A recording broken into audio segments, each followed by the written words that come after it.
Assalamualaikum warahmatullahi wabarakatuh. Apa kabar sobat sekalian? Semoga baik-baik saja. Jumpa lagi di channel Dialgo. Kali ini kita akan membahas tips kesehatan yang ada di sekitar kita, yaitu terkait 8 jenis penyakit paru-paru ini yang harus diwaspadai. Ya, sobat sekalian, ya kita ketahui satu organ tubuh yang paling vital kita, yaitu paru-paru itu memang memiliki peran yang sangat penting gitu ya. Jadi tidak bisa diabaikan ya, fungsinya yang sangat penting. Di antaranya adalah mengatur oksigen dan karbon dioksida ya. Nah, itu sudah pelajaran yang sudah sering berulang-ulang disampaikan pada saat kita sekolah dahulu ya. Dan memang paru-paru ini ya, seiring dengan waktu berjalan ya kan, tentu saja kita sebagai apa namanya yang memiliki organ tersebut haruslah bisa menjaga ya organ vital itu agar bisa terus sehat gitu ya. Nah, ketika bernafas ya, oksigen yang dihirup itu akan masuk ke paru-paru ya. Ini ada fungsi paru-paru, sedangkan karbon dioksida yang berada di dalam darah itu akan keluar saat menghembuskan nafas ke udara gitu ya. Nah, masalahnya ini kalau paru-paru itu mengalami gangguan ya. Ini akan mempengaruhi proses pertukaran udara ya. Jadi fungsi paru-paru itu yang apa namanya? eh, oksigen ya, mengatur oksigen yang dihirup dan masuk ke paru-paru, kemudian karbon dioksida yang berada di dalam darah akan keluar saat mengembuskan nafas. Nah, ini kalau fungsinya terhambat tentu saja akan bermasalah. Nah, ini kita akan sampaikan dari berbagai berbagai sumber ya, 8 jenis penyakit paru-paru. Ini dikutip dari American Lung Association gitu ya. Yang pertama adalah pneumonia ya. Jadi pneumonia itu infeksi paru-paru yang disebabkan oleh kuman, bakteri, virus, atau jamur yang menyerang kantong udara paru-paru ya. Nah, jenis penyakit paru-paru yang satu ini ya memiliki gejala bervariasi dari ringan hingga berat seperti batuk yang terus-menerus ya. Jadi penyakit ini itu bisa menyebar melalui batuk, bersin ya, udara ya, bahkan mereka yang tidak menunjukkan gejala pneumonia. Kebanyakan orang bisa sembuh dari pneumonia dalam 1 sampai 3 minggu ya. Jadi ini bisa dicegah dengan vaksin flu tahunan ya. Jadi memang pneumonia itu memang salah satu yang patut diwaspadai dan tentu saja kembali lagi ya antara kuman, bakteri, virus itu harus dijaga baik-baik supaya tidak jadi media penularan ya termasuk pneumonia. Yang kedua ya, penyakit paru-paru yang wajib harus waspadai adalah bronkitis ya. Jadi bronkitis itu gangguan paru-paru yang menyebabkan saluran udara di paru-paru atau bronkus ya, meradang adalah bronkitis ya. Jadi penyakit ini itu dapat menyebabkan batuk parah ya, seperti lendir, nyeri dada dan sesak nafas ya. Jadi bronkitis itu biasanya disebabkan oleh virus sama seperti pneumonia tadi ya, atau menghirup sesuatu yang dapat mengatasi paru-paru ya, seperti asap rokok ya, debu dan polusi udara. Jadi kita harus benar-benar menghindarkan ataupun kalau hidup di kondisi yang penuh polusi udara gitu ya harus pakai masker gitu ya. Yang ketiga adalah bronkitis kronis ya. Setelah bronkitis saja ya, ada bronkitis kronis.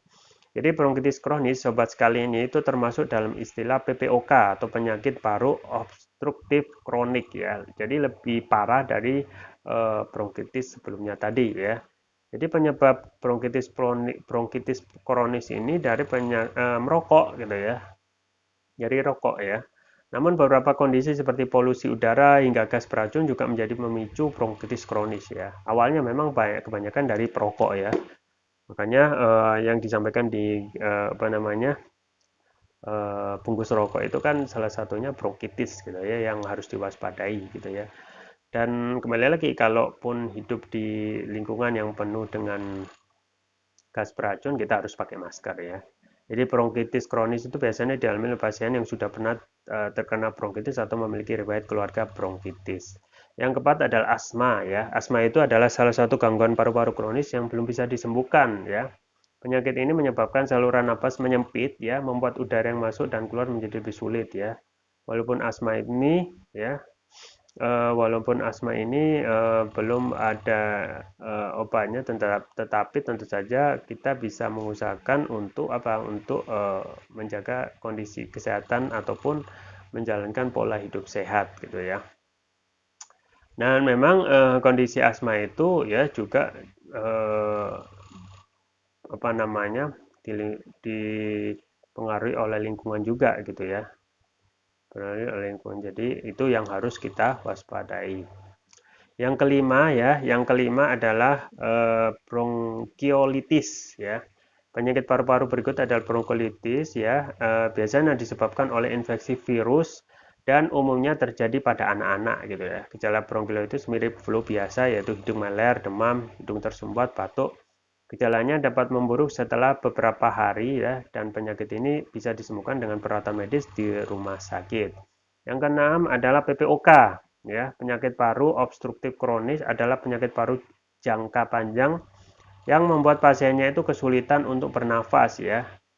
Penyakit ini menjadi penyebab kematian ketiga oleh penyakit di Amerika Serikat ya. Bahkan lebih dari 16,4 juta orang telah didiagnosis menderita PPOK yaitu penyakit paru obstruktif kronik ya. Yang ketujuh adalah tuberkulosis atau TBC. Nah, ini salah satu gangguan paru-paru yang umum terjadi dan sering kita uh, baca gitu ya. Dan banyak sekali ya penyakit ini itu disebabkan oleh infeksi bakteri Mycobacterium tuberculosis yang menyerang paru-paru ya. Jadi TBC ini menular melalui udara dan air liur ya. Namun penularan TBC itu bisa terjadi akibat kontak erat dengan pengidap TBC ya. Jadi virus TBC ini bisa menyebar ke berbagai organ seperti tulang dan kelenjar getah bening. Dan yang terakhir adalah penyakit paru yang harus diwaspadai adalah emboli paru ya. Jadi emboli paru ini adalah gangguan paru-paru yang terakhir kondisi salah satu arteri paru-paru yang tersumbat oleh gumpalan darah beku di pembuluh darah yang mengalir dari kaki ke arah paru-paru ya. Penyakit emboli paru ini bisa menyebabkan batuk darah ya. Nah, ini kemungkinan bagi Anda yang sering mengalami batuk darah, kemungkinan adalah kena emboli paru gitu ya. Kemudian tekanan darah rendah, sesak nafas, dan nyeri dada. Dan biasanya penyakit ini diidap oleh lansia yang berusia 70 tahun ke atas dan orang-orang yang mengidap obesitas ya. Jadi memang sobat sekalian ya, paru-paru itu adalah organ yang sangat penting, dan kalau kita tidak jaga dengan baik-baik ya melalui apa? Tentu saja pola hidup sehat gitu ya. Makanan, minuman ya, kemudian istirahat dan hindari stres, dan tentu saja juga kembali lagi ya, tentu saja juga olahraga gitu ya. Dan saya juga terus merekomendasikan yaitu konsumsi produk kesehatan yaitu propolis ya. Propolis yang saya rekomendasikan adalah Turkish Propolis Rukia ya. Yang ini adalah produk premium karena sudah memakai nanoteknologi ya. Nanoteknologi itu teknologi yang dapat meningkatkan kelarutan dan penyerapan oleh tubuh. Jadi ini cepat sekali ya. Karena bentuknya yang nano, yang kecil sekali ya, ibarat seperti bola pingpong dibandingkan dengan bumi gitu ya. Jadi bola pingpong itu ukuran yang sangat kecil sekali ya dibandingkan dengan bumi, yang itulah ya ketika memakai teknologi yang nano itu akan dapat meningkatkan kelarutan dan penyerapan oleh tubuh, artinya dapat mempercepat penyembuhan terhadap penyakit ya. Kemudian manfaatnya apa saja ya? Manfaatnya itu dapat mengatasi penyakit non medis ya. Kemudian dapat mengatasi kolesterol ya, asam urat ya, diabetes, stroke ya, luka ringan ya, batuk pilek, tumor, mah ya.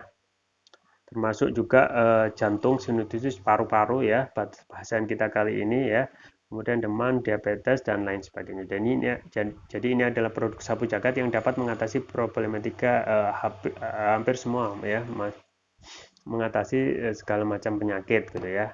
Dan kemudian yang varian yang kedua yang biru yaitu Turkish Propolis Rukia Brain ya. Manfaatnya adalah memberikan nutrisi pada otak ya.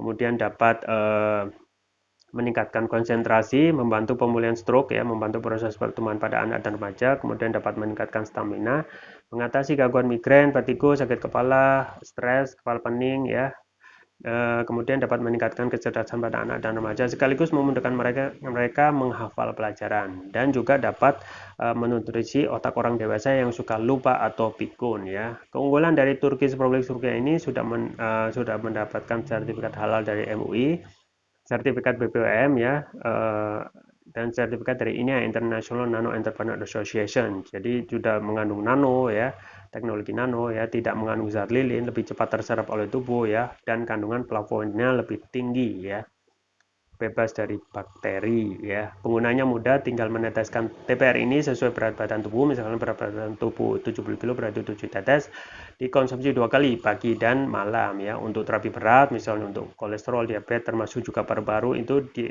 terapinya 3 kali pagi, siang dan malam. Jangan lupa untuk selalu menjaga kesehatan imunitas tubuh dengan konsumsi rutin Turkish Propolis Rukia. Link pembelian ada di deskripsi atau bisa kunjungi toko online kami di Elko, di Tokopedia atau Shopee, dan juga di Bukalapak. Itu yang bisa saya sampaikan. Semoga bermanfaat. Jangan lupa like, share, dan subscribe. Sampai jumpa lagi. Wassalamualaikum warahmatullahi wabarakatuh.